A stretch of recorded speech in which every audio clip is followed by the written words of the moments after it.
Salut l'équipe, c'est Paragon épisode 8. On va parler aujourd'hui d'un débat qui est très prégnant dans notre société. C'est les féministes et les masculinistes. Est-ce qu'on n'est pas allé trop loin? T'as pas l'impression qu'on peut plus parler, on peut plus draguer, on peut même plus exprimer une opinion sans risquer d'être catalogué, humilié ou banni? Aujourd'hui c'est simple, si tu choisis pas ton camp, t'es l'ennemi. Alors féministe ou masculiniste, victime ou bourreau, mais est-ce que c'est vraiment ça la solution? Est-ce que c'est comme ça qu'on va s'en sortir? Tu sais ce qui me frappe dans la société actuelle? C'est qu'on peut donc plus rien dire sans risquer de tout perdre. Tu dis un mot de travers, t'es sexiste. Tu parles de virilité, t'es toxique. Tu parles d'émotion, t'es faible. On débat plus, on se déteste. On s'affronte. Et au milieu de ce champ de bataille, t'as des jeunes qui se cherchent. Des hommes et des femmes paumés, guidés par des figures extrêmes, frustrés et névrosés. Dans cette vidéo, je veux t'offrir un regard plus mature, plus posé, mais plus humain. Un regard qui te sort de la haine et qui va te ramener à la réalité. Parce que oui, un homme a besoin d'une femme, tout comme une femme a besoin d'un homme. Donc déjà, on va définir les bases. Qu'est-ce que c'est que le féminisme et le masculinisme? À la base, le féminisme, c'était simple, c'était l'égalité. Le droit de vote, le droit de travailler, d'avoir un compte bancaire, de divorcer, pas être battu, c'était juste, c'était nécessaire. Mais aujourd'hui, certains courants féministes, ils veulent plus juste l'égalité, ils veulent la revanche. D'un autre côté, on a le masculinisme. Alors au départ, on va dire que c'était légitime, on voulait dénoncer les suicides masculins, la garde des enfants refusés au père, les fausses accusations, le mépris envers les hommes dans certains discours médiatiques. Mais là aussi, certains basculent dans l'extrême. Les deux côtés ont glissé. Et c'est ce glissement en fait qui nous détruit. Et lié à tout ça, il y a maintenant un poids idéologique. Alors côté masculiniste par exemple, t'as des mouvements qui se sont créés, comme le mouvement Red Pill. Et c'est quoi le Red Pill? À la base, c'était un éveil. C'était aider les hommes à se relever et à poser leurs limites. Mais aujourd'hui, t'as des mecs de 18 ans qui suivent des menteurs alpha, des gars bodybuildés, qui leur expliquent que les femmes sont toutes des hypergames, qu'elles veulent que l'argent et le statut. Alors c'est hyper dangereux, parce que ces discours créent une génération d'hommes frustrés, fermés, méfiants, qui n'osent même plus aimer. Et pire encore, ils se construisent une haine fabriquée. Ils suivent des leaders parfois profondément névrosés, traumatisés, qui vont te parler d'amour alors qu'ils n'auront pas connu depuis 10 ans. Et je vais te donner un exemple concret. Andrew Tate, on en a tous entendu parler, c'est quelqu'un qui est adulé par des millions d'ados. Il apprend donc que les femmes doivent obéir, que la valeur d'un homme se mesure à son pouvoir sexuel. Résultat, t'as un jeune homme de 16 ans qui pense qu'aimer c'est perdre, que draguer c'est risquer sa dignité, et au final, il fait plus rien. Le red pill c'est une illusion d'emprise. Ça te dit tu t'es fait avoir, maintenant deviens un tueur émotionnel. On t'enseigne à manipuler, à mépriser, à fuir. Mais tu crois quoi? À 50 balais, tu vas te réveiller tout seul, avec des blessures que t'auras jamais soignées. T'auras vécu dans la revanche, pas dans l'amour. Et côté féministe, t'as aussi des modèles assez similaires. Certaines femmes, souvent très jeunes, se forgent une identité autour du féminisme, de combat, ultra susceptible, où tout est vu comme une agression. Une remarque, c'est du harcèlement. Une discussion sur les rôles, c'est du sexisme. Un homme qui assume ses désirs, c'est un prédateur. Mais là encore, la majorité des femmes ne se reconnaissent pas là-dedans. Le féminisme, il protège plus, il attaque. Il isole. Il rend certaines femmes hautaines, méfiantes, seules. Mais elles ne se le disent jamais. Elles reposent des vidéos TikTok sur la vie de boss lady, mais le soir, elles rentrent chez elles, puis elles pleurent le fait de ne pas être aimées sincèrement. Et l'hypergamie, malheureusement, c'est quelque chose aussi qu'on voit de plus en plus dans la société. Certaines femmes pensent que les hommes doivent tout donner et rien attendre. Certaines femmes vont exiger des standards irréels, rejeter l'idée même d'un effort relationnel, garder des options, qui va justifier la rupture par la présence d'un autre. Cherche l'attention en continu, vivent dans la validation externe, des standards trop élevés, cultivés par les réseaux sociaux et cette quête de l'homme parfait qui n'existe finalement pas. Mais tout ça, c'est la mort de la stabilité. Tu crois pas pouvoir garder un couple si tu veux rester libre à chaque instant? Tu construiras rien et personne ne voudra de toi une fois que l'abondance aura disparu. Et c'est réellement, je dirais, une fracture moderne qui s'élargit. Il y a 30 ans, hommes et femmes se disputaient, se séduisaient, se critiquaient, mais ils se parlaient. Aujourd'hui, tout est clivé, tout est jugé, tout est interprété à travers des idéologies. Si t'es féministe, tu dois voir l'homme comme un oppresseur. Si t'es masculiniste, tu dois voir la femme comme une manipulatrice. Et les réseaux ont aggravé cette rupture. T'as des algorithmes qui vont renforcer ces idées. T'as des influenceurs qui vivent dans la haine. Des discours qui cherchent même plus la vérité, mais l'indignation. Ce monde moderne, il nous oppose volontairement. On vit dans un système qui nourrit le conflit. Homme contre femme, victime contre bourreau. Si tu tranches pas dans un camp, t'es l'ennemi. On t'écoute pas, on t'étiquette, ou on t'annule. Et c'est devenu presque totalitaire. Tu penses pas comme eux, t'es dangereux. Tu veux séduire une femme, t'es un oppresseur. Tu veux être une femme indépendante, tu es castratrice. Personne ne s'écoute.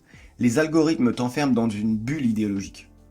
Et tu ne vois plus que ceux qui pensent comme toi. Et tu deviens sourd à l'humanité de l'autre.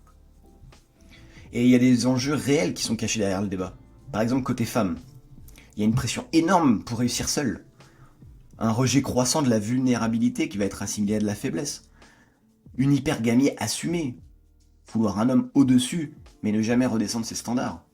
Des figures d'influence qui promeuvent, je dirais, la vengeance affective, la domination affective. L'idée que l'homme ne vaut rien sauf s'il rapporte, sécurise, élève. Et du côté des hommes, ça crée un isolement émotionnel massif. T'as des taux de suicide qui sont 4 fois plus élevés. Des refus croissants d'aborder, de draguer, d'initier, par peur d'être accusé ou humilié.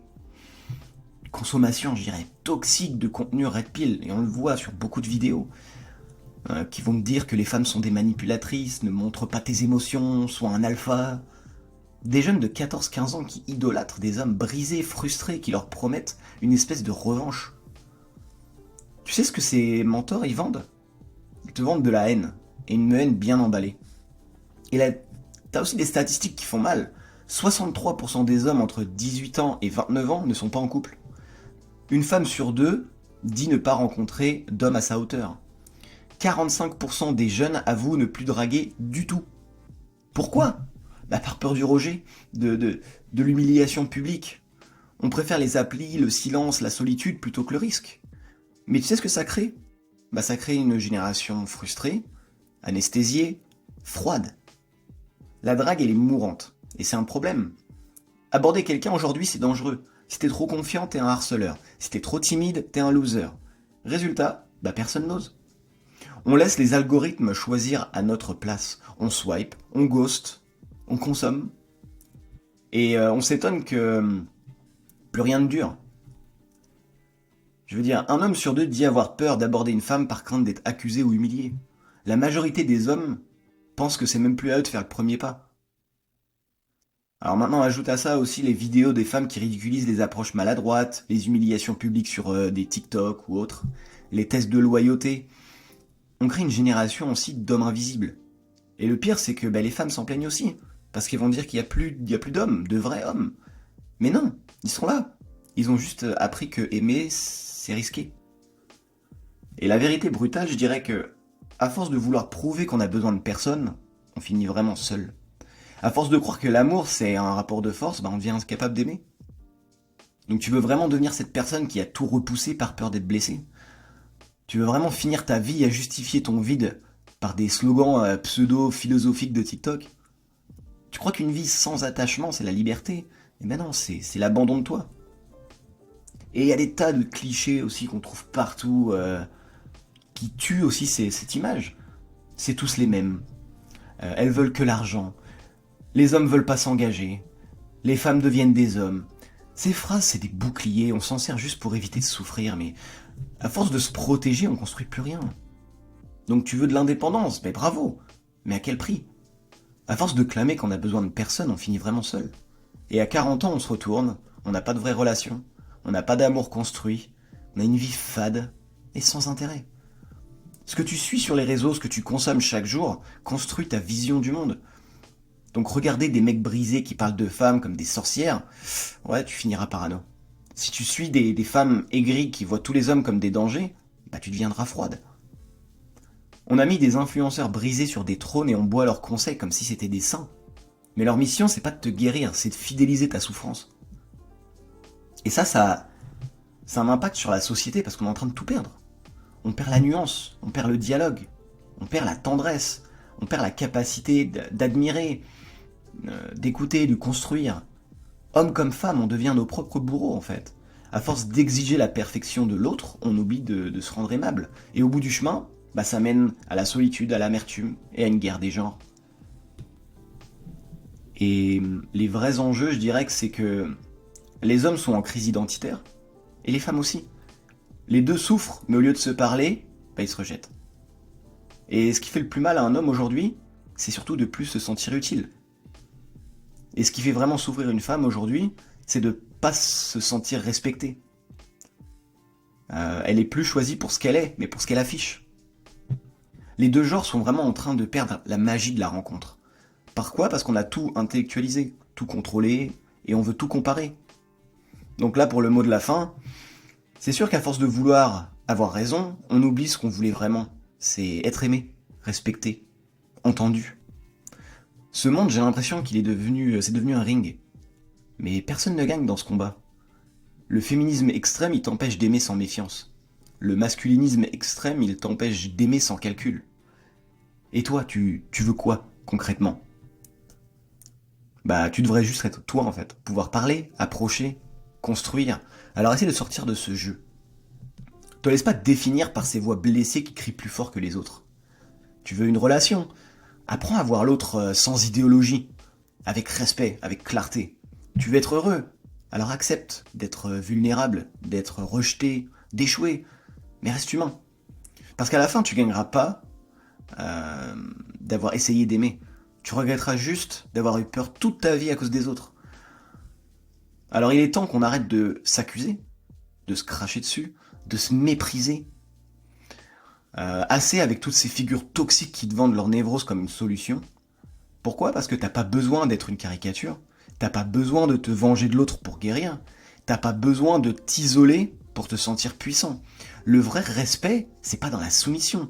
C'est pas dans l'indifférence. C'est cette discipline rare d'écouter même ceux qu'on comprend pas encore. Alors recommence à parler, à draguer avec classe, à aimer avec le cœur, à croire que l'autre peut t'apporter quelque chose. C'est comme ça qu'on arrêtera cette haine. Et surtout, n'oubliez pas, chez Paragon, on parle aux âmes qui veulent grandir et pas aux égos qui veulent briller. Alors restez connectés pour plus de contenu, abonnez-vous, partagez, likez et surtout commentez. Allez, ciao.